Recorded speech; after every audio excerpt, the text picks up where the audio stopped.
आपण सगळेजण एक विशिष्ट महत्वाकांक्षा बाळगून आयुष्य जगत असतो. ठरवलेलं असतं थांबायचं नाही आणि थकायचंही नाही. पण इतका निश्चय करूनही, प्रयत्न करूनही सातत्याने अपयश येतं, तेव्हा महत्वाकांक्षावर ठाम राहणं अवघड होतं.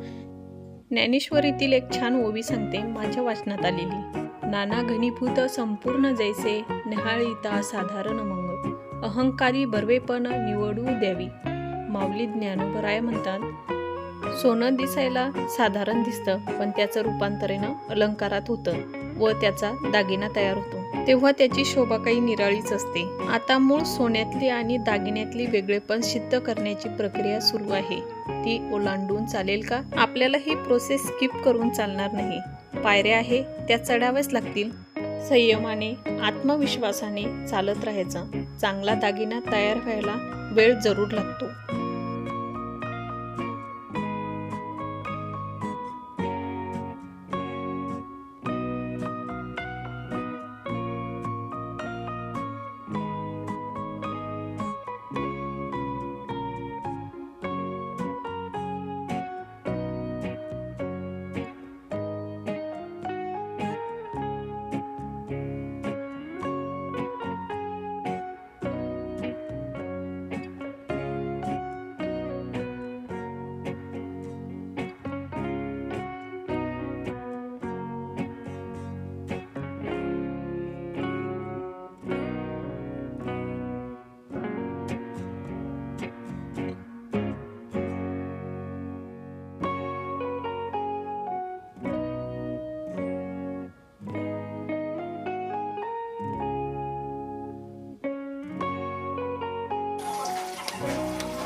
हाय हॅलो, मी छाया. मी सर्वांचं स्वागत करते परत एका छानशा नवीन व्हिडिओमध्ये. आणि मराठी यूट्यूब चॅनलवरती सर्वप्रथम सगळ्यांना श्री स्वामी समर्थ, श्री स्वामी समर्थ, जय जय स्वामी समर्थ. सगळ्यांना आजचा दिवस छान आरोग्यदायी आनंदाचा जाऊ आणि तुमच्या मनातल्या सगळ्या इच्छा पूर्ण अशी स्वामीचरणी प्रार्थना करते आणि याच्या एका छानशा नवीन व्हिडिओला सुरुवात करते.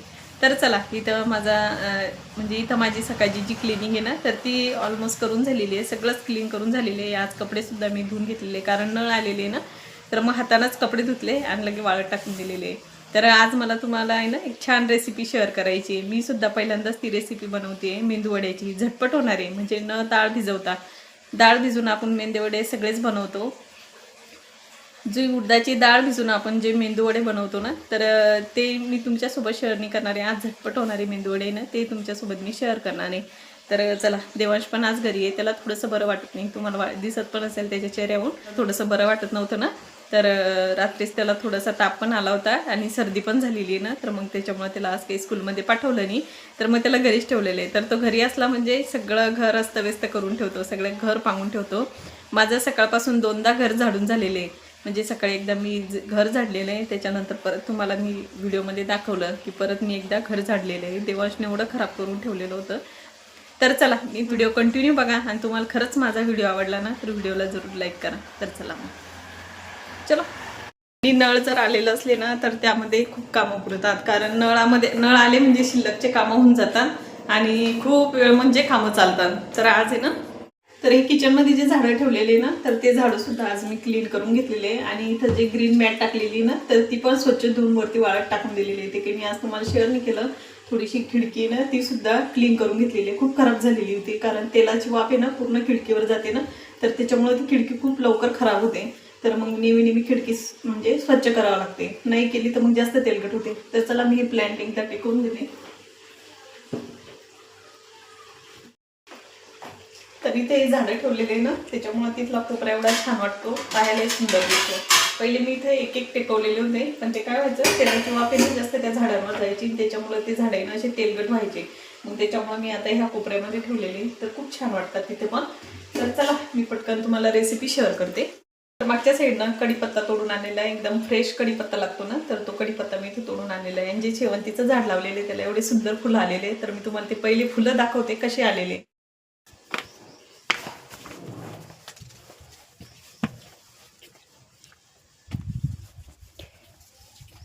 तर हे बघा, इथं या शेवंतीला बघा किती छान फुल आलेले आहे. आणि हे फुल थोडंसं उमलायचं बाकी आहे अजून. आणि इथं पण बघा.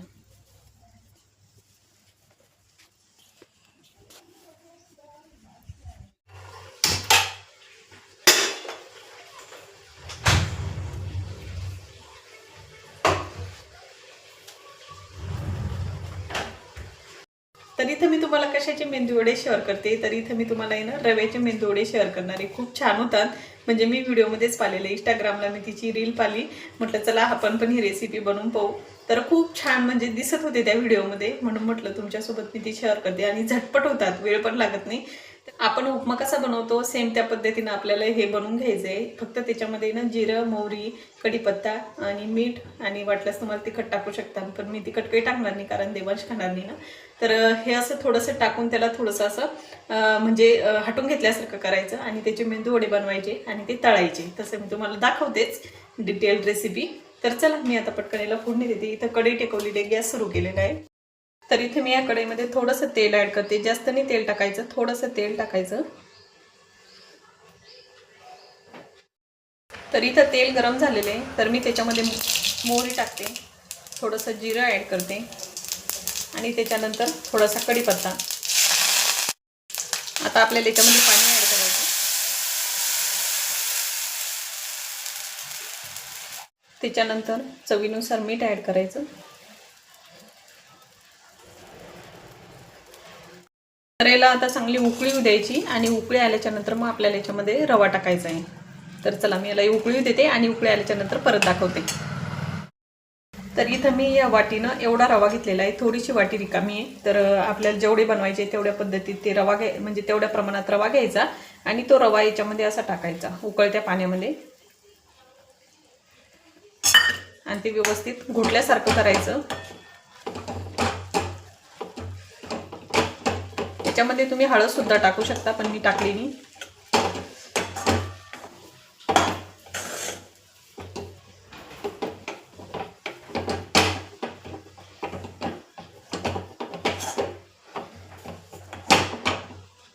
मी आता याच्यावरती झाकण ठेवते आणि म्हणजे 2 मिनिटं थोडंसं तो वाफेवर होऊ देते.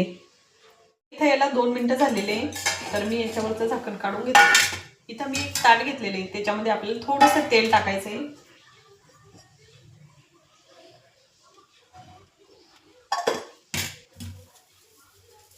आणि हे मिश्रण आहे ना आपल्याला ह्या ताटामध्ये टाकून घ्यायचं आहे.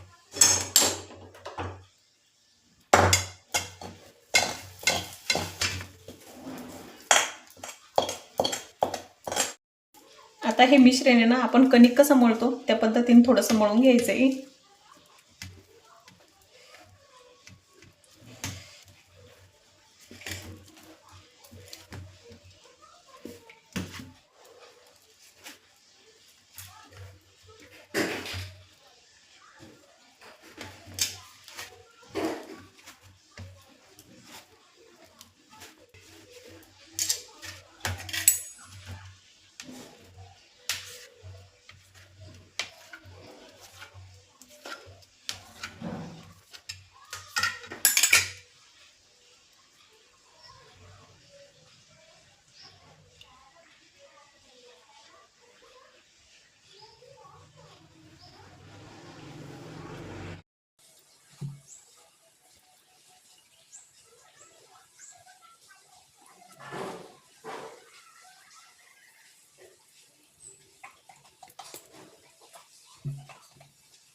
इथं मी गॅस सुरू केला, त्याच्यावरती कढई टेकवली. तर मी आता त्याच्यामध्ये तेल टाकून घेते आणि इथे हे एवढे मेंदू वडे बनवून तयार झालेले. तर चला मी आता पटकन याच्यामध्ये तेल टाकते.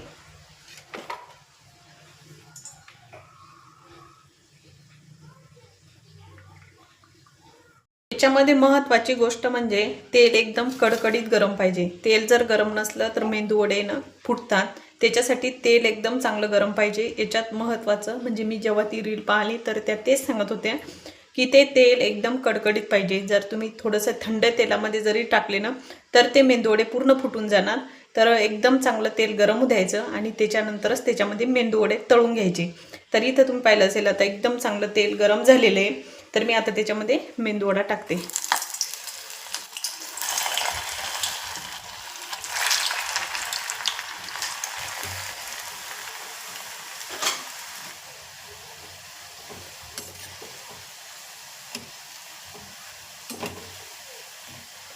तर इथं तुम्ही पाहू शकता एक मेंदूवडा सुद्धा फुटलेला नाही, कारण तेल चांगलं कडकडीत गरम झालेलं होतं.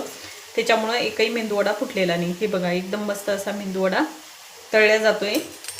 तर मी अजून थोड्या वेळ फ्राय करून घेते, म्हणजे थोडेसे लालसर करून घेते, म्हणजे चवीला छान लागणार.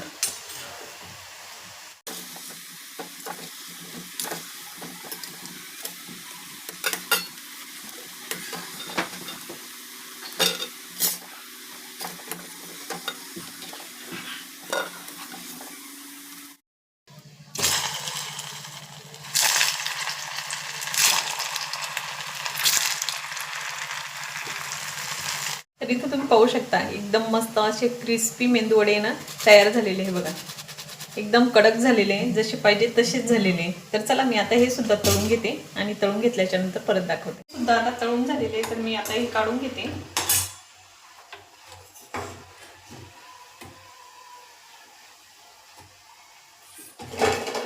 तर इथं तुम्ही पाहू शकता एकदम मस्त असे हे मेंदूवडे बनवून तयार झालेले आहे. याच्यासोबत मी चटणी बनवलेली आहे. मी ही शेंगदाण्याची चटणी बनवून घेतलेली आहे. ती काही मी तुमच्यासोबत शेअर केलेली, नॉर्मलीच ती चटणी बनवलेली आहे. शेंगदाणे टाकलेले आहे, थोड्याशा डाळ्या टाकलेल्या आहे, हिरवी मिरची, थोडंसं दही, त्याच्यामध्ये सांबार, थोडासा लसण आणि त्याच्यामध्ये मीठ टाकलेलं आहे. तर अशी ही चटणी मी बनवून घेतलेली आहे. तर ही चटणी मी घेते त्याच्यासोबत, एकदम भारी लागते. तर इथं मी ही चटणी घेतलेली आहे आणि इथं देवाशले अंड घेतलेले आहे. त्याच्यावरती थोडंसं मीठ ॲड करते. तर चला.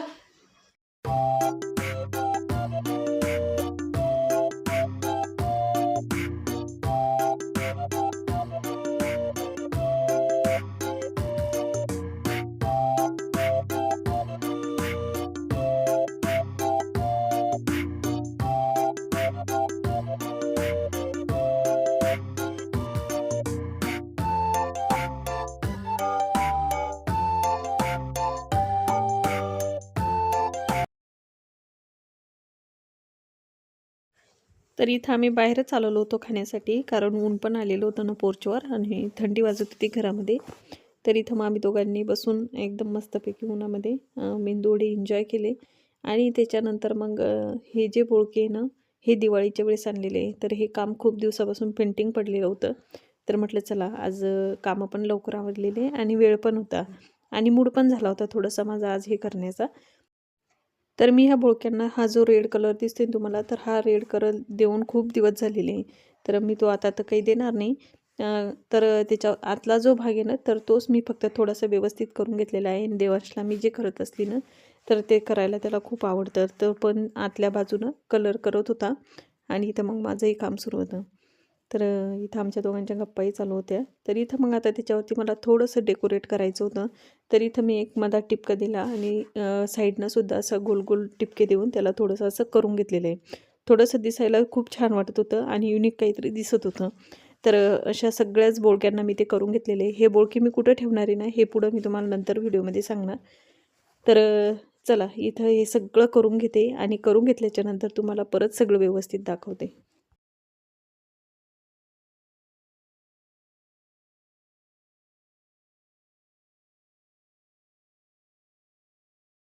तर सगळ्या बोळक्यांवरती पिवळ्या कलरनं असे डॉट दिलेले होते. पिवळा आणि लालचं कॉम्बिनेशन दिसायला एकदम भारी वाटतं. ते करून झालं आणि त्याच्यानंतर माझ्याकडे जे मिरर होते ना, तर ते मिरर मी त्याच्यावरती एक-एक चिपकवले. जिथे येलो कलरचे डॉट दिले त्याच्याखाली असे मिरर लावून घेतलेले. तुम्हाला दिसत असेल एवढे छान वाटत होते ते. सगळे बोळक्यांना मिरर लावून घेतले आणि थोड्या वेळ उन्हात ते वाळू दिले. म्हणजे वाळल्यामुळं ते व्यवस्थित चिपकून गेलेले. त्याच्यानंतर मी ते घरात घेऊन आलेले आणि इथं तुम्हाला दाखवत होते की एवढे सुंदर असे हे बोळके दिसत होते. काहीतरी वेगळं केल्यासारखं. आपण जर मार्केटमधून बोळके आणले तर ते एकदम प्लेन असतात आणि असे बोळके घ्यायचे म्हटले तर त्याला प्राईसही तशी द्यावं लागते. तर इथं मी हे बोळके कशासाठी केले, मी हे कुठं ठेवणार आहे हे तुम्हाला आहे ना मी उद्याच्या व्हिडिओमध्ये दाखवणार आहे. आज तर काही दाखवत नाही कारण आता बराच वेळ झालेला आहे. सकाळी जे मॅट धुतलेले होते, इथं खिडकीत जे मॅट टाकलेले ना तर ते मॅट मी सकाळी धुवून ठेवलेले होते. तर इथं स्वयंपाक झाला, जेवणं झाले, त्याच्यानंतर भांडेसुद्धा घासून घेतले, गॅसचा ओटा क्लीन केला. म्हटलं चला आता हे याच्यावरती ना हे मॅट आपण टाकून देऊ. तर चला ताईंनो, आजचा व्हिडिओ मी इथंच थांबवते. आय होप तुम्हाला माझा आजचा व्हिडिओ आवडला असेल. व्हिडिओ आवडला असेल ना, व्हिडिओला जरूर लाईक करा. भेटूया आपण अशाच एका छानशा नवीन व्हिडिओमध्ये. तोपर्यंत तुम्ही स्वतःची काळजी घ्या. श्री स्वामी समर्थ, जे जे स्वामी समर्थ. सगळ्यांना गुड नाईट आणि सगळ्यांना बाय.